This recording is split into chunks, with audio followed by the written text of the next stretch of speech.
আমার একটা পার্সোনালি মতামত আমি তোমাদের সাথে শেয়ার করছি। সেটা হচ্ছে, আমার কাছে এটা ম্যাটার করে না যে আমি কতটা দামি শাড়ি পরেছি, কতটা দামি পোশাক পরেছি বা সেটার দাম কত।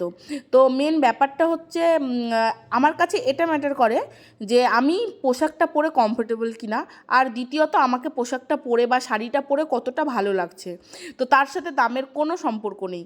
এটাই মানে আমার মতামত। মানে আমি কোনো সময় এটা ভাবি না যে আমাকে দামি জিনিস পরলে, মানে আমি দোকানে গিয়ে দামি জিনিসটাই নেব, দামি জিনিসটাই কিনবো। দামি ছাড়া মানে একটা লোক দেখানো ব্যাপার, দামি ছাড়া আমি মানে ইউজ করি না, ব্যবহার করি না। প্রত্যেকটা জিনিসই আমি সব রকমের ব্যবহার করি, সব রকমের। মানে আমাকে পরে যেটা ভালো লাগবে আমি সবার আগে সেইটা আমার কাছে ফেভারিট হয়ে যায়। সেটা দাম হোক না কেন, 300 টাকা, 400 টাকা বা 4000 টাকা, যেটা পরে আমি সুন্দর সেটাতেই মানে সেটাই আমার কাছে অনেক দামি। তো এই শাড়িটা হচ্ছে আমি ফ্লিপকার্ট থেকে অর্ডার করেছিলাম। তো এই শাড়িটাও এখনও পর্যন্ত, মানে আমি অর্ডার করেছিলাম এই শাড়িটা 6 মাস আগে, মানে আমার মেয়ে তখন 1 মাসে, তখন আমি এই শাড়িটা অর্ডার করেছিলাম। তো শাড়িটা পরেই ছিল ঘরে। আমি রিসেন্ট ব্লাউজটা বানালাম। মানে আমি পরবো নাই ভেবেছিলাম শাড়িটা, প্রথমে একটুখানি খোলা মানে প্যাকেটের মধ্যে থাকলে একটা কেমন ইয়ে লাগে না, আমি ভেবেছিলাম পরবো না, যবে দেখবো কাউকে নাই গিফট করে দেবো বা কিছু। তো এরকমটা ভেবেছিলাম।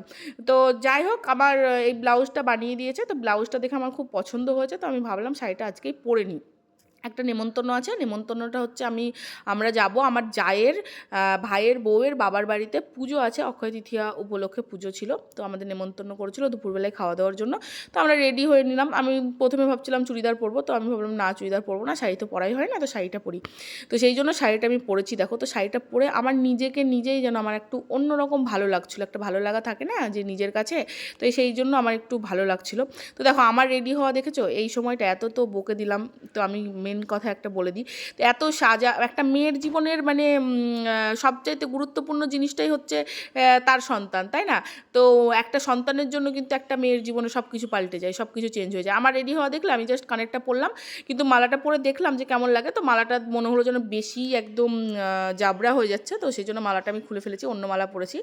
আর জাস্ট একটু লিপস্টিক দিয়েছি, চোখে একটু কাজল দিয়েছি হালকা করে, আর একটু ক্রিম মেখে নিয়েছি, ব্যাস আমার রেডি কিন্তু এখানে হয়ে গেছে। শাখাটা পলাটা পরেছি, আমি একটা চুড়ি পরে নেবো, ব্যাস এইটুকুতেই হয়ে যাবে। আর মেয়েকে সাজাতেই আমার দিন শেষ। মানে এখন মেয়ে হয়ে গিয়ে ভগবানের কাছে অনেক কপাল চাপড়ে চাপড়ে একটা মেয়ের মানত করেছিলাম। তো তো ভগবান সেই আশাটা পূর্ণ করাতে, মানে আমার কাছে কষ্টটা বা কোনো কিছু যদি প্রবলেম হয়, আমার মেয়ে জেদ করে বা কোনো কিছু, আমার কোনো কিছুতেই কোনো কিছু মনে হয় না। মানে সত্যি কথা বলবো, আমার ছেলেকে নিয়ে আমি অনেক কষ্ট পেয়েছি, অনেক ভুগেছি, অনেক মানে বলে বোঝাতে পারবো না সেই জায়গাটা দিয়ে তোমাদেরকে। তো সেই জায়গা দিয়ে মেয়ের কাছ থেকে আমি এই যে সুখগুলো পাই না, এই সুখটা মানে আমার কাছে 16 সুখ। মানে তোমাদের মানে কী করে বলবো, আমি কী করে বোঝাবো। তো দেখো, বক বক করতে করতে আমরা কিন্তু চলে এসেছি যেখানে আর কি নেমন্তন্ন, সেখানেই চলে এসেছি। ওখানে পুজো হয়েছে, দেখলে তোমরা ওই যে ডাইনিংয়ে মানে ড্রয়িং রুমে ওদের ঠাকুর ঘরটা ছিল, তো ওখানে পুজোটা হয়েছে। তো আমরা এখানে এসে গল্প টল্প করছিলাম। মেয়ে তো ভীষণ খুশি, ছেলেও খুশি। ছেলে ওখানে বসে বসে, অন্য সময় কিন্তু ফোন দেখে না, আমার ছেলেকে একদম ফোন দেখতে দিই না আমি।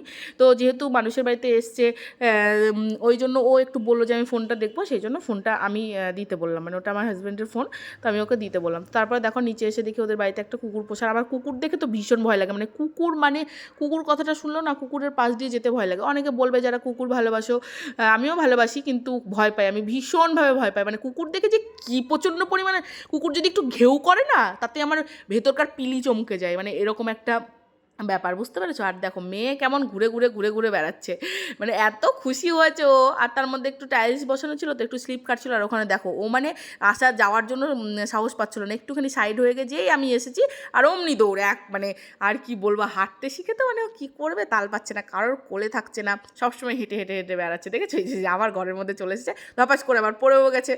তো যাই হোক, ওর এইসব ইয়েগুলো করতে করতে ওকে নিয়েই তো আমার সময় কেটে যায়।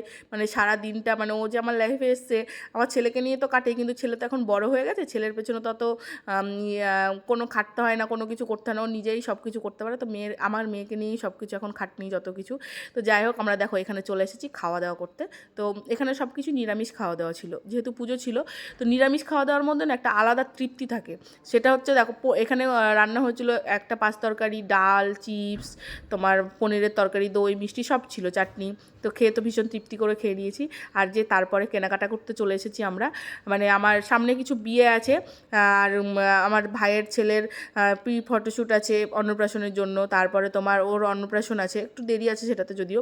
তো সেই জন্য কেনাকাটা করতে চলে এসেছি। আর মেয়ে তো জামা তো কিনি ঠিক আছে, কিন্তু আমার না মেয়ের জামাগুলো আমি ফেলিয়ে রাখি না, যে ফেলিয়ে রেখে দিলাম যে ছোটো হয়ে যাবে, যে পরাতে পারবো না, ওরকমটা করি না। তো সেখান থেকে আমরা চলে এসেছি স্টাইল বাজারে। তো ওখানেও আমি মেয়ের মানে আমার যত মেয়ের জামা কাপড় সমস্ত সব কিছু আমি স্টাইল বাজার থেকে কেনাকাটা করি।